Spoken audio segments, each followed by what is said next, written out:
She lost her voice and found her message. She stood backstage 3 minutes before she was supposed to walk out and give the biggest talk of her career. She opened her mouth to run her opening line one last time. Nothing came out. Just air. Just silence where her voice used to be. Her name was Claire. And for 12 years, her voice wasn't just a part of who she was. It was her career. She was the kid in school who talked her way out of trouble. The girl in college who won every debate. By 26, she was speaking on stages in front of hundreds of people.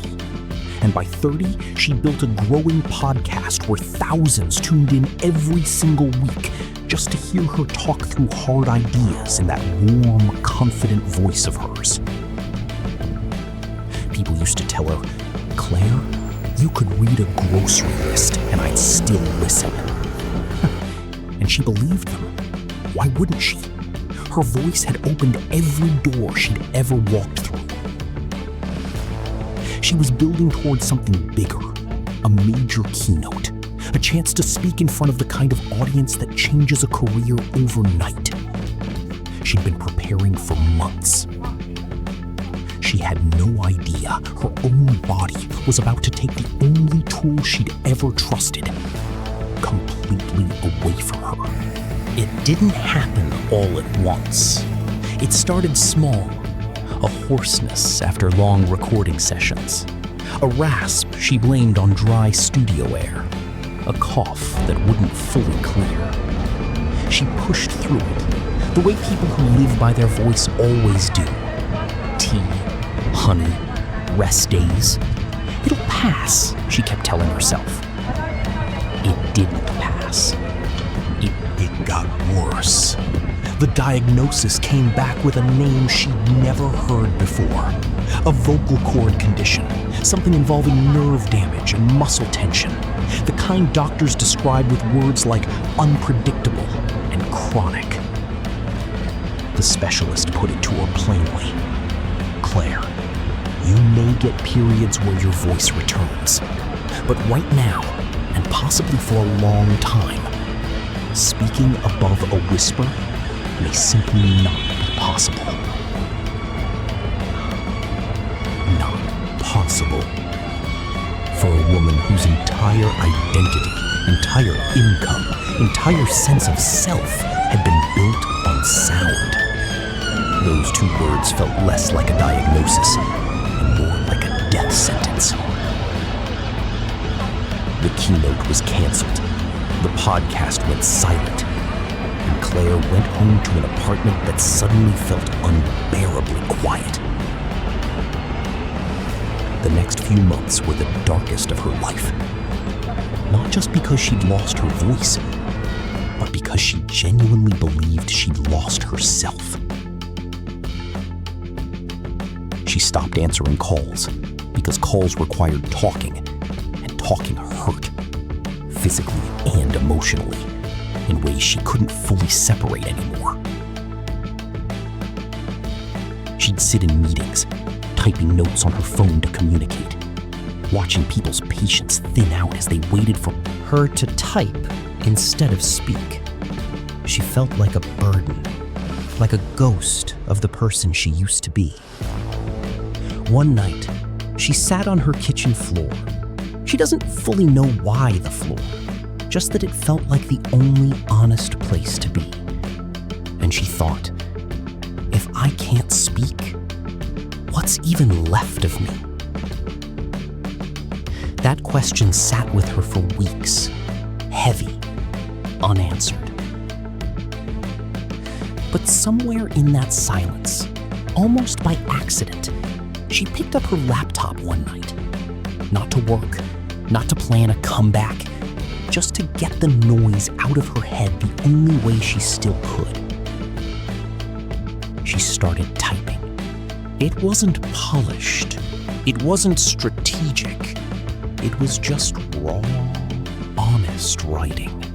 The kind of thing you write at 1 a.m. when you've got nothing left to lose. She wrote about the fear, the grief, the strange, humiliating grief of losing your own voice while your body is still standing right there in the room. She almost didn't post it. Her thumb hovered over the button for a full minute. Then she posted it anyway. And something happened that she never expected. People didn't just read it, they responded to it deeply. Messages poured in from strangers who'd never once heard her speak, telling her that her words had said something they'd never been able to put into their own.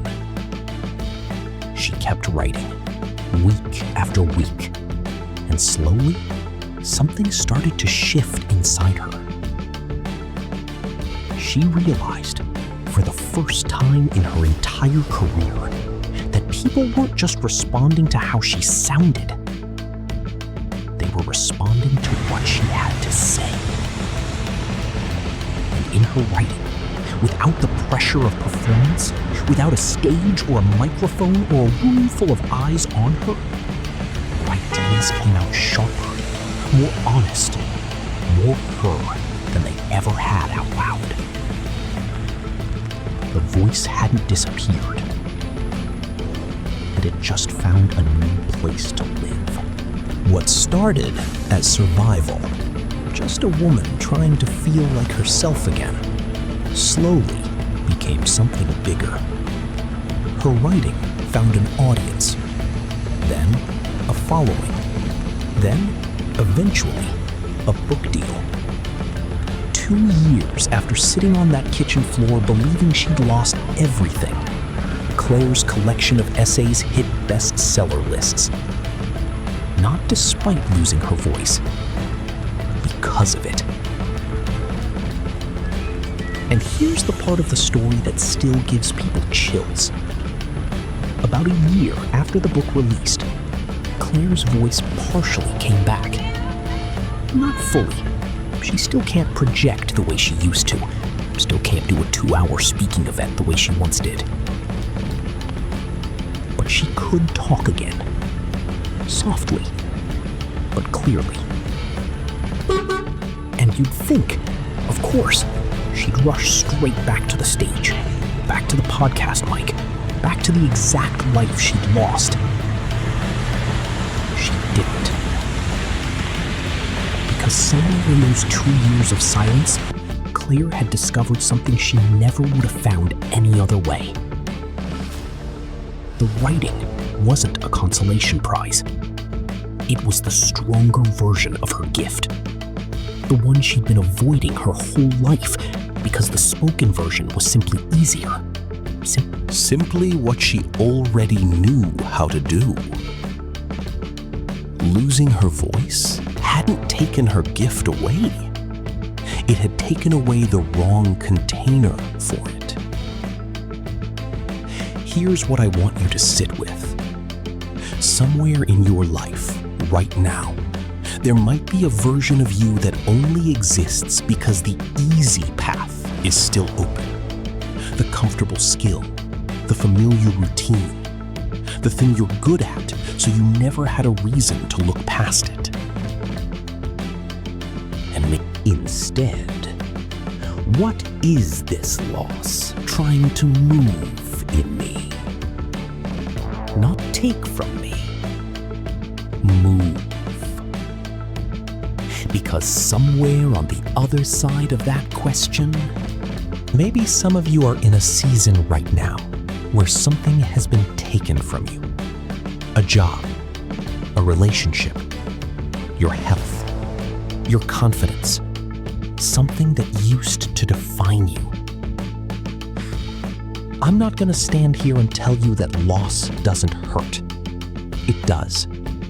Claire will tell you, those months of silence were some of the most painful of her life. But here's the truth hiding underneath the pain. Sometimes what feels like the end of your gift is actually the end of the wrong shape you were pouring it into. The gift doesn't disappear. It relocates. It waits for you to stop clinging to the version of yourself you already know, so it can show you the version you were always avoiding. So if something's been taken from you right now, I'm asking you not to spend all your energy trying to get it back exactly the way it was. Ask a harder question instead. Might be the strongest, truest version of you that you've been avoiding your whole life.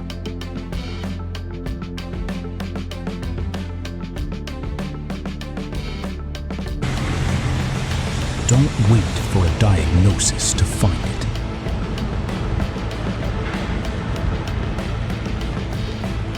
Go looking for it now.